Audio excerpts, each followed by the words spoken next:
എൻ്റെ പേര് ശശി എന്നാണ്. ഇവിടെ ഈ നാട്ടിൽ അറിയപ്പെടുന്ന സുശീലൻ ആശാൻ എന്നാണ്. ഞാൻ തമിഴ്നാട്, കർണാടക, കേരളം, കേരളത്തിലുള്ള 14 ജില്ലയിലുള്ള പള്ളികളിലും ക്ഷേത്രങ്ങളിലൊക്കെ വെടിക്കെട്ട് കത്തിച്ചിട്ടുണ്ട്. മത്സര രംഗത്ത് ഒത്തിരി വെടിക്കെട്ടുകൾ കത്തിച്ചിട്ടുണ്ട്. ഞാൻ എൻ്റെ 13ാമത്തെ വയസ്സിലാണ് അമ്മാവൻ്റെ പടക്ക ഫാക്ടറിയിൽ പണി ആരംഭിക്കുന്നത്. അവിടെ കണ്ടു, അടുത്ത് വേറൊരിടത്ത് കണ്ടു, അങ്ങനെ ഓരോ സ്ഥലത്തായിട്ട് ഇങ്ങനെ സീസൺ മാറി അവിടെ പണി ഇല്ലാതിരിക്കുമ്പോൾ വേറെടുത്ത് പോകും, അവിടെ ഇല്ലാതുമ്പോൾ വേറെടുത്ത് പോകും. അങ്ങനെ ഇത് കണ്ടും നമ്മൾ ചെയ്ത് പിന്നെ നിരീക്ഷണം നടത്തിയാണ് ഇത് പഠിച്ചു പോകുന്നത്.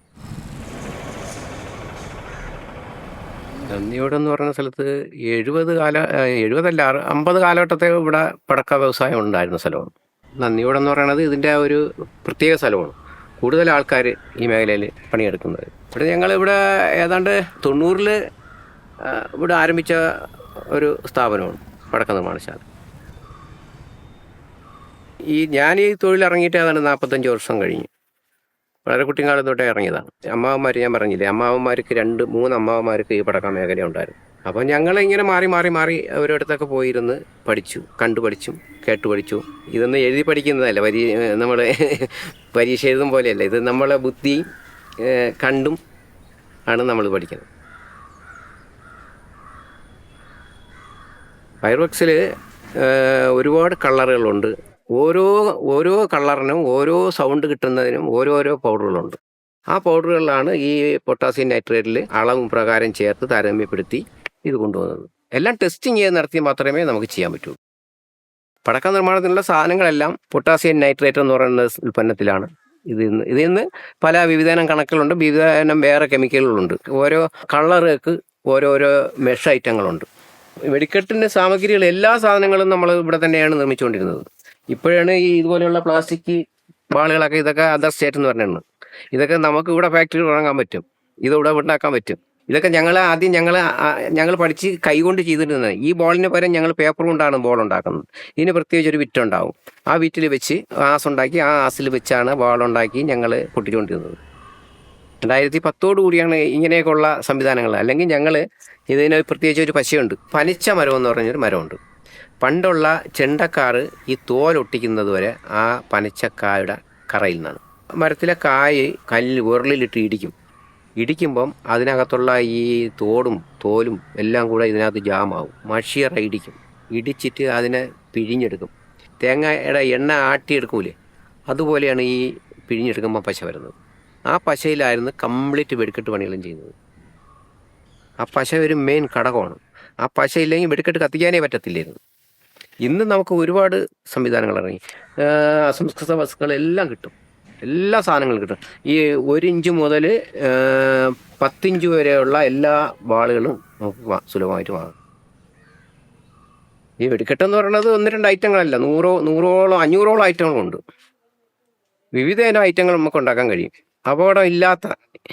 അപകടം ഉണ്ടാകുന്നത് എങ്ങനെ? അശ്രദ്ധ കൊണ്ടാണ്. എക്സ്പീരിയൻസ് ഇല്ലാത്തവർ ഇത് കൈകാര്യം ചെയ്യുമ്പോഴാണ് അപകടം ഉണ്ടാകുന്നത്. ഈ കുട പോലെയുള്ള സാധനം ഉണ്ടാക്കുന്ന ഡെക്കറേഷൻ എന്ന് പറയുമ്പോൾ അതിനൊരു കുറച്ച് തിരി ഉണ്ടാക്കും, കൂടുതൽ തിരി ഉണ്ടാക്കി അതിനകത്ത് മരുന്ന് നിറച്ച്, കളർ ഉള്ള മരുന്ന് നിറയ്ക്കുകയും അതിനെ സെറ്റ് ചെയ്ത് ഇതിനകത്ത് ബാളിനകത്ത് ഒതുക്കി വെച്ചിട്ട് അത് മുകളിൽ പോയി പൊട്ടുമ്പം പുറത്ത് ചാടി അത് തെളിഞ്ഞ് വരുമ്പോഴാണ് മാലയും കൂടെയൊക്കെ കാണുന്നത്.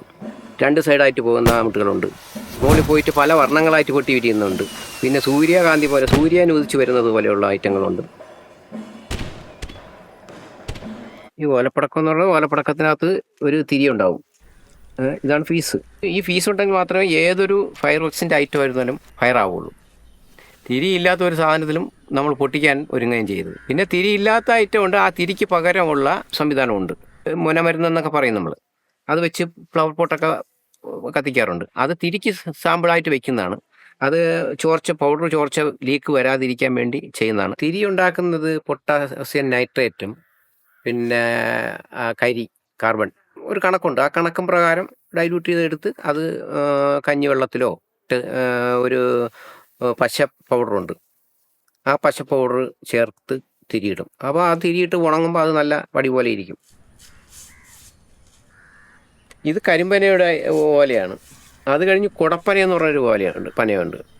ആ കുടപ്പന ഓല എന്ന് പറയുന്നത് വലിയ ഇലയായിരിക്കും അതിനകത്തുനിന്ന് ഒത്തിരി പടക്കം കിട്ടും. പക്ഷെ ഇതിന്ന് പടക്കം കുറച്ചേ കിട്ടുള്ളൂ. ഒരു മടൽ ഓലയിൽ കുറച്ച് പടക്കം കിട്ടും. ഈ ഓലപ്പടക്കം ഇന്ന് നമ്മളൊരു ഓലപ്പടക്കം വിൽക്കുന്നത് 1 രൂപ, 1,4 രൂപ, 2 രൂപ, 2,500 രൂപ. ഈ 25 വർഷത്തിന് മുന്നേ ഈ ഓലപ്പടക്കത്തിന് 1 രൂപ ഉണ്ടായിരുന്നു. അതാണ് അന്നത്തെ. ഇന്ന് അതിന് ടാക്സും കൂടെ കൊടുക്കണം, 18% GST കൂടെ കൊടുക്കണം. പന്തായം എന്ന് പറയുന്നത് ഒരു നിശ്ചിത തുക ഒരു ക്ഷേത്ര കമ്മിറ്റി നിശ്ചയിക്കും. 2 എക്സ്പീരിയൻസ് ഉള്ള വെടിക്കെട്ടുകാർ കണ്ടെത്തിയിട്ട് അവരൊരു ലിസ്റ്റ് ഉണ്ടാക്കും. ആ ലിസ്റ്റ് ഉണ്ടാക്കിയിട്ട് ആ ലിസ്റ്റ് വെടിക്കെട്ടുകാരെ കൊടുക്കും. വെടിക്കെട്ടുകാർ അത് രണ്ട് കൂട്ടരും കൂടെ തമ്മിൽ ആലോചിച്ച് തീരുമാനം എടുത്തിട്ട് മാറ്റം വരുത്തിയിട്ട് വെടിക്കെട്ട് അഡ്വാൻസ് വാങ്ങിക്കും. വെടിക്കെട്ട് അഡ്വാൻസ് വാങ്ങിച്ചിട്ട് വെടിക്കെട്ട് കത്തിക്കും. ജഡ്ജസ് ഉണ്ടാവും. ആ ജഡ്ജസ് മാർക്കിട്ട് വിജയിക്കുന്ന ആളിനാണ് ഓരോ ഘട്ടം. 4 ഘട്ടങ്ങളായിട്ടാണ് വെടിക്കെട്ട് ഫിനിഷ് ചെയ്യുന്നത്. ആ 1-ാം ഘട്ടം പടക്കവും പെരുക്കവും എന്ന് പറയും. അത് ഓലപ്പടക്കം, ഗുണ്ടുകളും അതിന് വിവിധ കളറുകളെല്ലാം കൂടെ ചേർത്ത് ഇണക്കിക്കൊണ്ടായിരിക്കും 1-ാം ഘട്ടം ഫിനിഷ് ചെയ്യുന്നത്. അത് കഴിഞ്ഞ് 2-ാം ഘട്ടം വരുന്നത് കലാശക്കൊട്ടം എന്ന് പറയും. അത് ഈ വർണ്ണങ്ങളാണ് ഫുള്ളും. അത് ഈ ചെറിയ പൈപ്പുകളിൽ ഓരോന്നോരോന്നായിട്ട് മുകളിലോട്ട് പോയിട്ട് വിവിധ കളറായിട്ട് വരുന്നതാണ് കലാശക്കൊട്ടം എന്ന് പറയുന്നത്. അത് കഴിഞ്ഞ് അടുത്ത് 3-ാം ഘട്ടം വരുന്നത് ഇതുപോലെയുള്ള 5 ഇഞ്ച് മുതൽ 4 ഇഞ്ച് മുതലുള്ള ബോളുകളിൽ പൊട്ടിക്കുന്നതാണ്. അതിന് നിലയുണ്ടാവും. 1 തൊട്ട് 21 വരെയുള്ള നിലയുണ്ടാവും. പിന്നെ ആ 21 നില വെച്ച് സെറ്റോട് ചേർത്ത് 4ഉം 5ഉം വെച്ച് സെറ്റ് ചെയ്തിട്ട് 10 ഇഞ്ചും 12 ഇഞ്ചും വലിയ കുറ്റിയിൽ അടുക്കിക്കെട്ടെന്ന് പറഞ്ഞൊരു സംവിധാനമുണ്ട്. അതിങ്ങനെ പൊട്ടി നമ്മുടെ കണ്ണ് മഞ്ച് നേരെ കാണാൻ പറ്റും. നമുക്ക് എന്തൊക്കെ കളറുണ്ടോ അതെല്ലാം അതിനകത്ത് സെറ്റ് ചെയ്യും. അങ്ങനെയാണ് അടിക്കെട്ട് എന്ന് പറയുന്നത്. പിന്നെ സൈഡമിട്ട്, നിലയമിട്ടുകൾ, ഗുണ്ടമിട്ടുകൾ എന്ന് പറയും. ഒരു ഐറ്റം പോയി പൊട്ടിയിട്ട് 4 സൈഡിലും പോയി പറന്ന് വേറെ കുറച്ച് പൊട്ടും. അതൊക്കെ കുറച്ച് വെറൈറ്റി ഐറ്റങ്ങളാണ്. അങ്ങനെയൊക്കെ ഒത്തിരി ഐറ്റങ്ങൾ.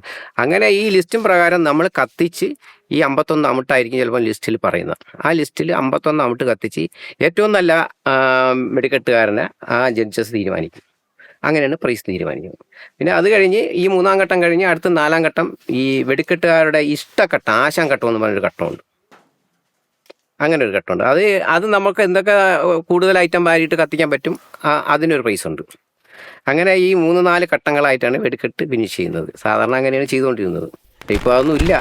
ഇപ്പം ഒരു ക്ഷേത്രത്തിൽ ആചാരമായിട്ടുള്ള ഒരു വെടിക്കെട്ട് തീരുമാനിക്കും, പറയുന്ന ക്വാണ്ടിറ്റി കത്തിക്കാൻ പറ്റുള്ളൂ. അങ്ങനെയൊക്കെയുള്ള പ്രശ്നങ്ങൾ ഇപ്പോൾ ഉണ്ട്. അതുകൊണ്ട് ഞങ്ങളാരും എടുക്കുന്നില്ല. വെടിക്കെട്ടുകൾ വരുന്നുണ്ട്, ചെയ്യാൻ പോകുന്നില്ല. 2016 വരെ നല്ല രീതിയിൽ വെടിക്കെട്ട് എല്ലാ വെടിക്കെട്ട് ആശാന്മാരും നല്ല രീതിയിൽ ഇത് ചെയ്തുകൊണ്ടിരുന്ന ഒരു സംവിധാനം.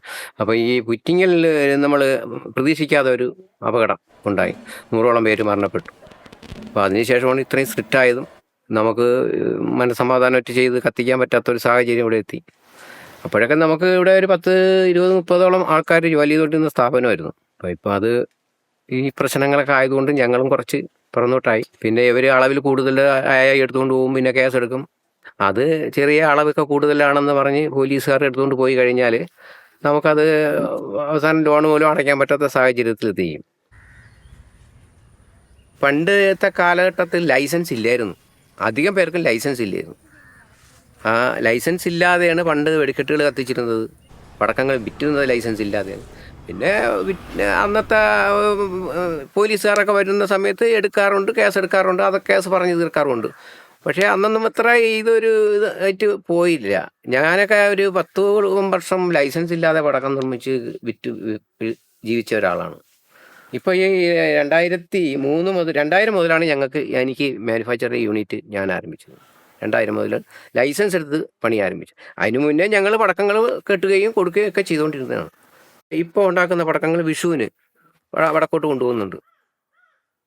ഞങ്ങളിൽ സ്റ്റോക്കില്ല, കുറച്ച് അധികം നമ്മളെ കടയിൽ വിൽക്കാനുള്ള സാധനങ്ങളെ കിട്ടുന്നുള്ളൂ ഇവിടെ ഉണ്ടാക്കുന്നത്.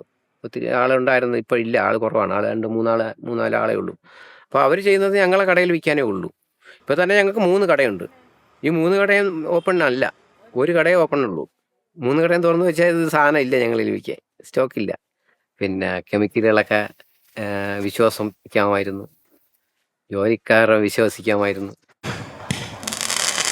നമുക്കിതുവരെ ഒരു അപകടമോ യാതൊന്നും തന്നെ ഉണ്ടായിട്ടില്ല. നമ്മൾ പൊട്ടിക്കാൻ പോയ സ്ഥലത്തോ ആർക്കും ഒരു ഈച്ചയ്ക്ക് പോലും പരിക്കൊന്നും പറ്റിയിട്ടില്ല. അത് ദൈവത്തിൻ്റെ ഒരു സഹായം കൊണ്ട് ഇതുവരെ അങ്ങനെ ഒന്നും സംഭവിച്ചിട്ടില്ല. നല്ലൊരു ക്രെഡിറ്റുള്ള തൊഴിലാണ്. കഠിനാധ്വാനം വലുതാണെങ്കിലും നല്ലൊരു കലയാണ്. ഇതുപോലെ ഒരു നല്ലൊരു കല വേറെ ഇല്ല. കാരണം കൈകൾ കൊണ്ട് ഉണ്ടാക്കിയെടുക്കുന്ന സാധനങ്ങളാണ് നമ്മൾ ജനങ്ങളെ മുമ്പിൽ പൊട്ടിച്ച് ജനങ്ങളെ സന്തോഷിപ്പിക്കുന്നത്. അതൊരു ഒരു ചെറിയൊരു പൂക്കുറ്റിയായിരുന്നാലും കത്തിച്ചാൽ നമ്മുടെ ഒരു സന്തോഷത്തിനാണല്ലോ ഇത് കത്തിക്കുന്നത്. പുതിയ തലമുറയെ വരുന്നില്ല. നല്ലൊരു ജോലി തൊഴിലാണ്, ലാഭമുള്ള തൊഴിലാണ്. മക്കളെ ഇതിനകത്ത് പഠിപ്പിച്ചില്ല. കാരണം നമ്മൾ അത്രയ്ക്കും ത്യാഗം അനുഭവിച്ചു. നമുക്കെപ്പോഴും ടെൻഷനും ഒക്കെയാണ്. ഈ തൊഴിൽ ജയിലിൽ കിടക്കേണ്ടി വരും, കേസായ ജയിലിൽ കിടക്കേണ്ടി വരും. ഞാൻ നേരത്തെ പറഞ്ഞില്ലേ, ഒരു സ്വസ്ഥത ഇല്ല ഈ തൊഴിലിന്. മനസമാധാനം എന്ന് പറയുന്നത് ഉണ്ടെങ്കിൽ മാത്രമേ നമുക്ക് അത് ഒരു കൊണ്ടുപോകാൻ പറ്റുള്ളൂ. അപ്പോൾ അതുകൊണ്ട് മക്കളെ ഒന്നും പഠിപ്പിക്കുന്നില്ല. പുതിയ തലമുറ ആരും വരുന്നില്ല. ഇപ്പം ഞാൻ ഒരു ലൈസൻസ്, ഒരു ചെറിയൊരു യൂണിറ്റ് ഇവിടെ നടത്തുന്നത്. എൻ്റെ കൂടെ 10 പേരുണ്ട്. 10 പേരുടെ അന്നമാണ് എൻ്റെ കുടുംബത്തിൻ്റെയും അവരുടെയൊക്കെ. അതുകൊണ്ട് അത് മുന്നോട്ട് കടന്നു വരണമെന്ന് തന്നെയാണ് പറഞ്ഞത്. കുറച്ചുകൂടെ ആൾക്കാർ, സ്ഥലപരിധിയൊക്കെ ഉള്ളവർ വരണം, ലൈസൻസുകളെടുത്ത് ന്യായമായിട്ട് നിയമം ലംഘിക്കാതെ ചെയ്യണമെന്ന് തന്നെയാണ് എനിക്കും പറയാനുള്ളത്.